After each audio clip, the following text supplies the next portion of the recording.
very trivial to a lot of people, but until when Instagram vendors eat you with the hard reality of one of the reasons why a lot of people still till this day do not want to buy anything online. And it's the case of what I ordered versus what I got. The reason I decided to pick this topic was because there's this particular social media brand strategist that I follow, and she did a post about what a customer ordered. She ordered for a dress and she got something else delivered, blah blah blah blah. Became an issue between she and the vendor and all that. And she asked the woman to kind of interfere, and she said no, that she doesn't interfere with issues like this. However, she decided to treat it on her page, and the vendor got wind of the situation and decided to share her own part of the story, saying that she told the lady that that wasn't the same type of dress, blah blah blah, and the lady said, "Oh, go ahead, send it," and all. But that is not always the case for a lot of people. From dresses to shoes to even cake. The one that always cracks me up the most is cakes. Yes, most times you said a decoration or a high scene of a particular cake and say, oh, this is what I want for my baby shower or for my birthday, and then the person delivers something entirely different with their full chest. Yes, with their full chest. So there's barely a day that goes by that you won't see a picture mix of two seemingly identical products. And this has become a huge part of social media humor. That you even send to your friends, you even tag them under the comment section to come see what is going on, to have a field day by laughing and all. However, this viral moment or hilarious or humorous moment for you is a pain yet from another dissatisfied buyer. And this issue of what I ordered versus what I got is a very very big issue, and it's one of the biggest and worst nightmare of a lot of online shoppers, which has turned to a source of momentary humor on the internet, and subsequently a barrage of horrible reviews and trolling for an online business also. However, one thing that we fail to kind of delve into is to look at the factors that are responsible for this high level of dissatisfaction, because this is the height of dissatisfaction. Because when you buy something online, especially if you're someone that likes to shop online, that anticipation will always be there. Oh, when is my order coming? When am I getting my order?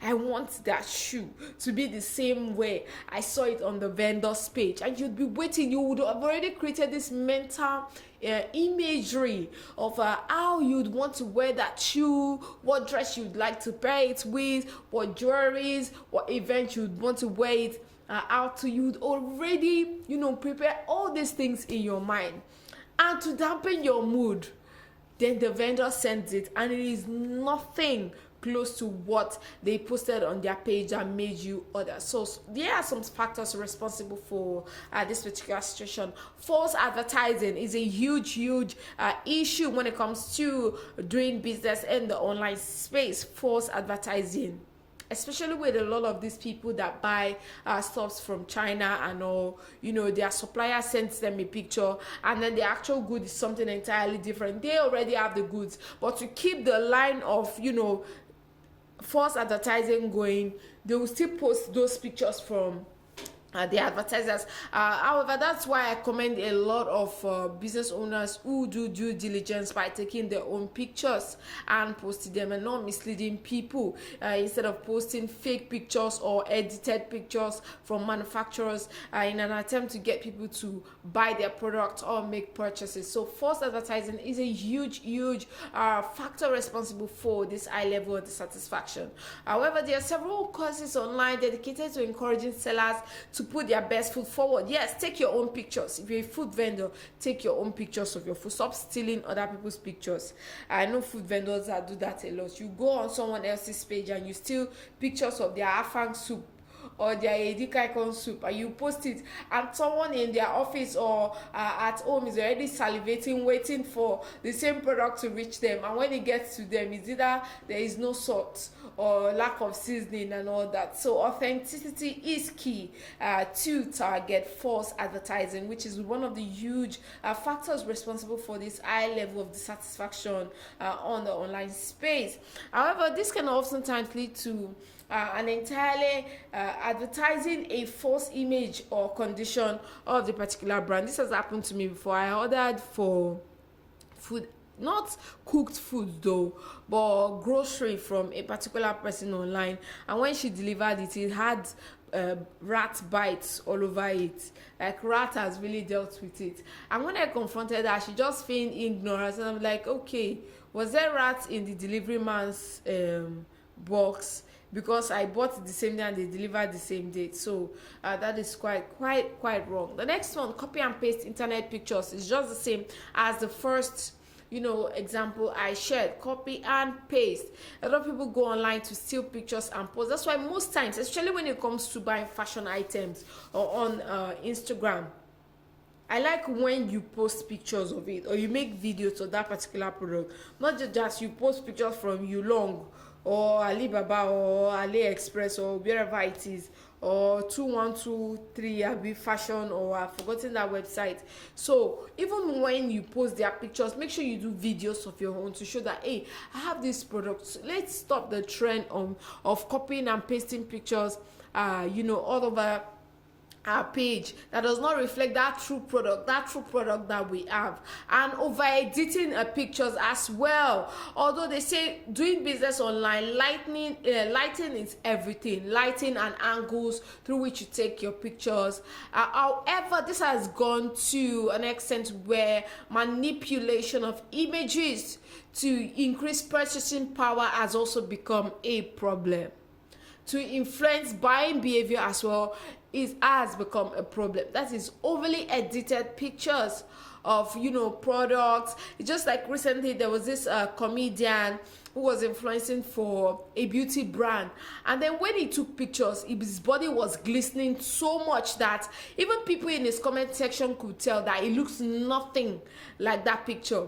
Although he felt like it was an attempt for him to sell that brand, to sell the illusion of a clear and smooth skin, but you've edited your picture to the point that people know that, okay, this is editing gone bad, and it has nothing to do with that product. So overly edited pictures is a no when it comes to what I ordered versus what I got. So buyers out there, look out for that. Overly edited pictures should send you signals that then this person isn't authentic with their product.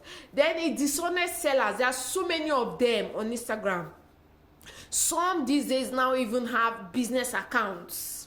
Yes, they have business accounts which they use to swindle people, scam them of their hard-earned money. Although this is an ethical and moral issue, however, but the online business space is fast becoming a huge platform for scam. Because once they deliver that thing to you, the possibility of refunding it back is difficult. You don't know their house address, you don't know their store address, so whom are you returning it to? So dishonest sellers also is key. And fortunately, there are pages that are dedicated to unraveling who some of these fake pages are and posting them out there. So acquaint yourself with it. Look for reviews on that particular page, legitimate reviews.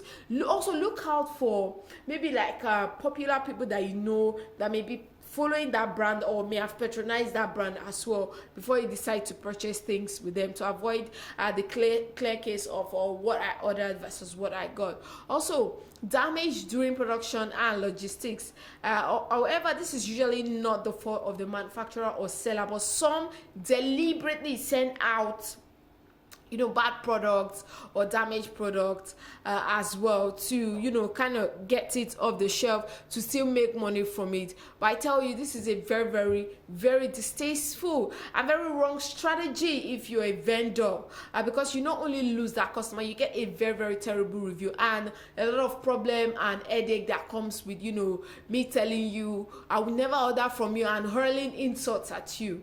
So it's important to always look out for these things. So having a what I ordered versus what I got scenario has played out for years now, especially when it comes to goods and services, and it's definitely not a desirable outcome. However, there are lessons that can be learned in the process and can give you a great opportunity to correct some gaps, especially if you're a business owner in the online space.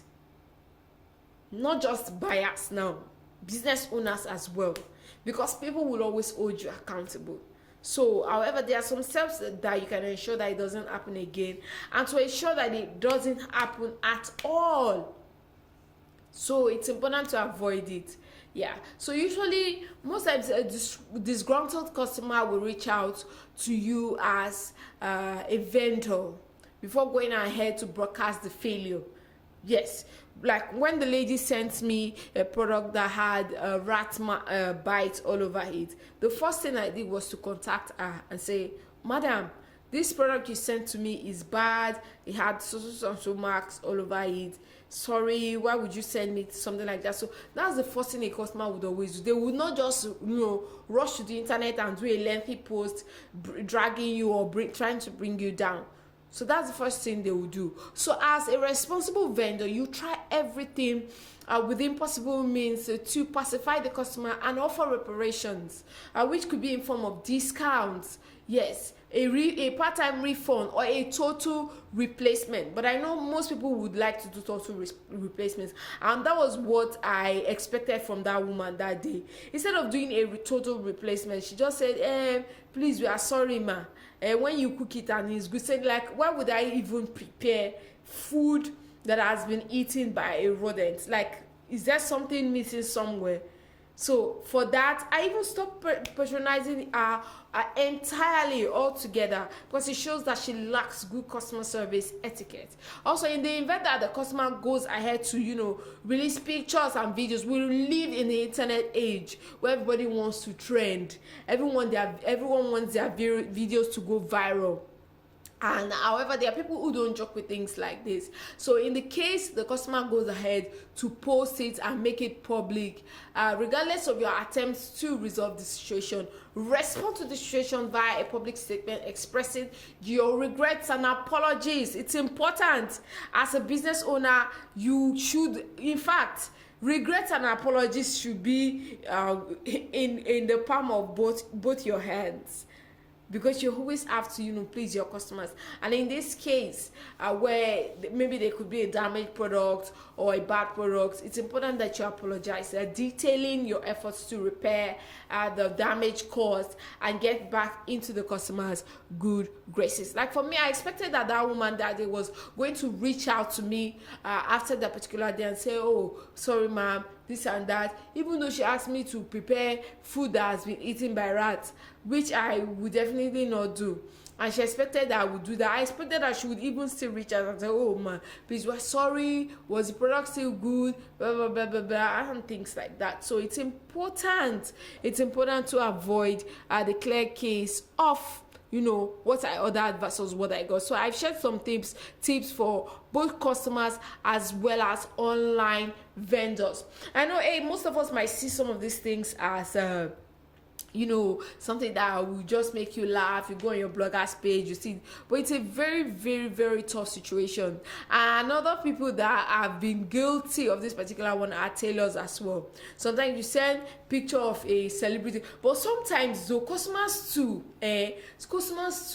can be guilty as well, because then you don't have that celebrity's figure or that celebrity's shape, and you send them pictures of that celebrity's dress, that this particular dress I want, and your fashion designer may have told you, this dress will not suit your shape, or this fabric you brought will not come out well with this dress. So you just say, manage it, work your magic, do this, do that, and when they work their magic and it doesn't turn in your favor, you quickly rush to the internet to post it. So as customers as well, we should allow the experts to advise us appropriately, especially when we want to make purchases. For example, okay, you want to buy a commercial blender that could blend tiger nuts, beans, or hard food items like that, and someone is telling you, okay ma, buy a blender of 2000 watts or buy a blender for 1500 watts that could do the work.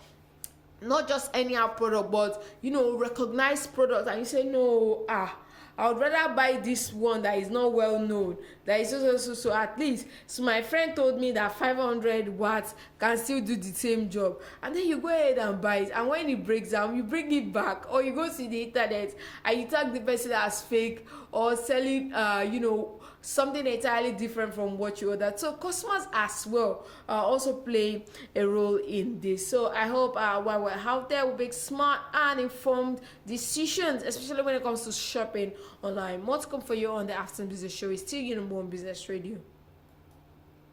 Of Genesis, Jacob built an altar and called it El Bethel, because God